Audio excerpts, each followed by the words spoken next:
and welcome along to the Sports Express Show. Thank you so much for being with us today once again. We're back for a brand new week, my brother. We are. And it's almost exactly a week later when we had the 48 hours of madness in world football. Absolute madness. Absolute madness. The Super League. I know it's a bit late to talk about it now, but we haven't had a chance to really get into it and give our own opinions about the Super League. But obviously, it was proposed. Yes. European, the top 12 or top 15 European clubs wanted to have a breakaway league, which was going to be in rival or in competition with the Uefa Champions League. And obviously UEFA, FIFA and the footballing world as a whole was opposed to the entire idea. And the government. And the governments as well, the governments of the UK and also other European countries. And now it looks to be canned, but I think most of us know that it's been put on ice.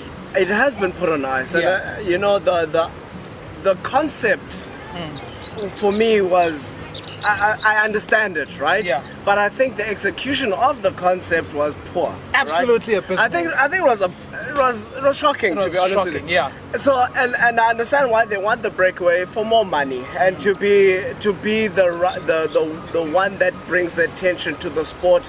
Apart from UEFA and FIFA, because these big teams feel like they are not getting their fair share of the pie when it comes to the UEFA Champions League. And let's be honest, they are the ones who are bringing in the numbers in terms of the fans and the money, but then they feel like they're not getting their fair share, hence why they try to break away.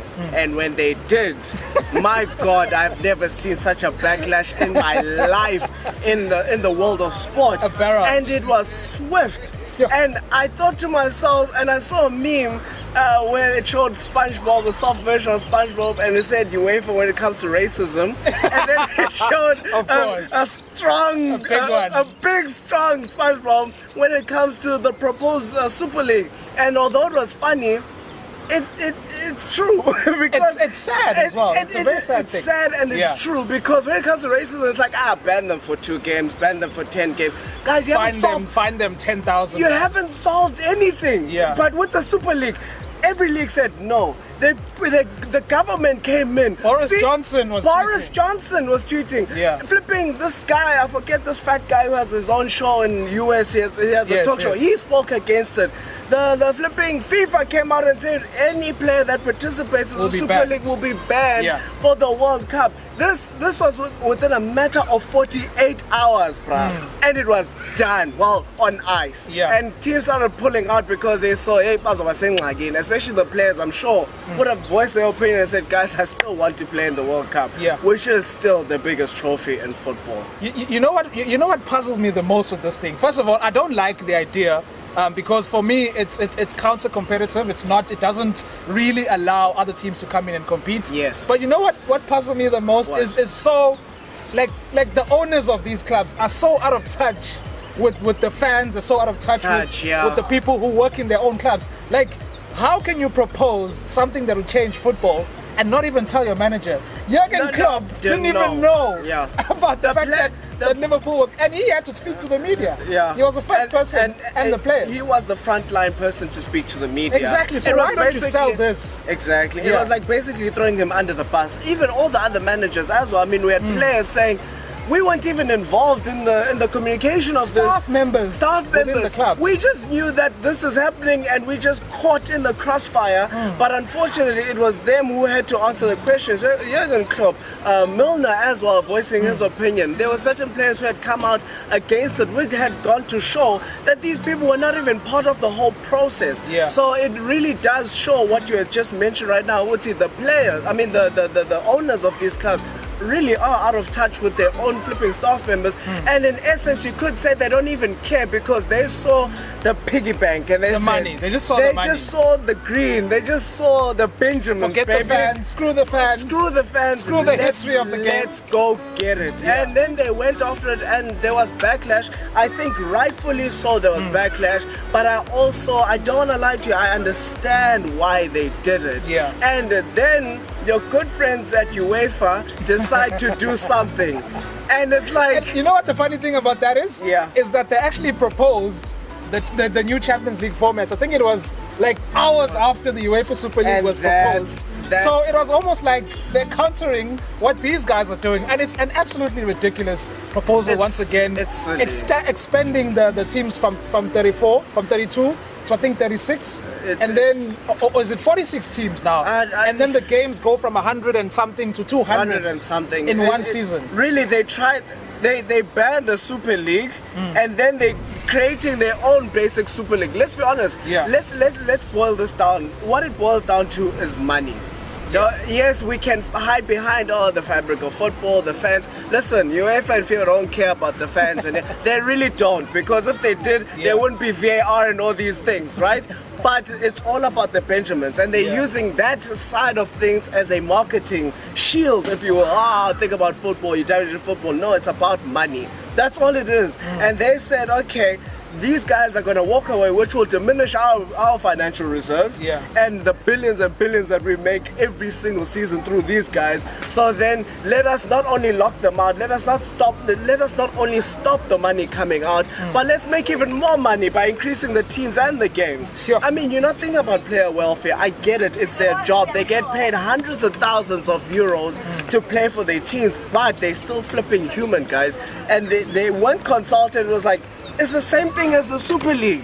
It really is, and that's the hypocritical part about this whole situation. They were crying against the Super League, and yet they turn around and act like the Super League. So for me, it's hypocrisy at its highest, and I guess this is what the FIFA and UEFA mafia is like. And the funny thing is that we're not receiving, or we're not seeing the same kind of backlash for this proposed Champions League, and you wonder why, because some of the players have spoken out against it. Okay, Gundogan is probably the most prominent one who's come out and spoken out against the new Champions League format. But we haven't seen a lot of players, a lot of pundits talking about it, so people are very quiet about it. No, they're very quiet because their purse is safe. It's as simple as that. Their purse, it's the better devil now, isn't it? Yes. It's one of those situations where like the purse is the bag is secured, as people like to say. And not only that, they're gonna, for them as FIFA or UEFA, they're gonna secure a bigger bag with increasing the teams and increasing the games. So like the Super League, bruh, they're not thinking about the players, they're not thinking about the staff, they don't care. They're gonna say it's about the fans. It ain't about the fans, bruh. It's about money. Follow the money. Whenever there's situations where big money moves or big moves like this, these are made, it's not about anything else. Forget what they say on the PR sheet. It's all about the Benjamins, and follow that money and you'll find out everything. Florentino Perez has already said it, that football is changing. Yes. Right? There has to be a new direction that's going to be taken. And deep down, we all know that some changes need to happen. They need to happen, so if the Super League were to come back, how would you like to see it? How would you want to see it structured? Because obviously they got it wrong the first time. They got it abysmally wrong. And he took out a statement saying, if just quickly, he said, if Nadal plays Federer, everybody watches. But if Nadal plays some 80-something possessed seed tennis player, then hardly anybody watches. Which in essence is technically correct, but that's not. The soul and life of football is competitiveness. We want to see, believe it or not, the West Brom's chowing Chelsea 5-2. That's what it's all about, because you never predicted it. And so therefore it becomes a bit stale if it's going to be the same, only 10 teams or 12 teams compete, and then that's it. I get how it would have failed, but they need to actually include other teams to make it more competitive. I don't want, yes, it's nice to see the cities, the Real Madrid, the Barcelona. Yes, it's nice, but it's also nice to see maybe a Leeds actually go up against these giants and possibly beating them. This is what competition is all about. You don't know what's going to happen at the end of the day. You think you do, but you don't. And that's what makes it so mesmerizing. So I think they should go back to the drawing board and include other teams and make it more open for other lesser, bigger teams, if you will, to just make it as competitive, if not more competitive and more international than the EPL. You've said it all, my brother. You've said it all. Guys, thank you for tuning in.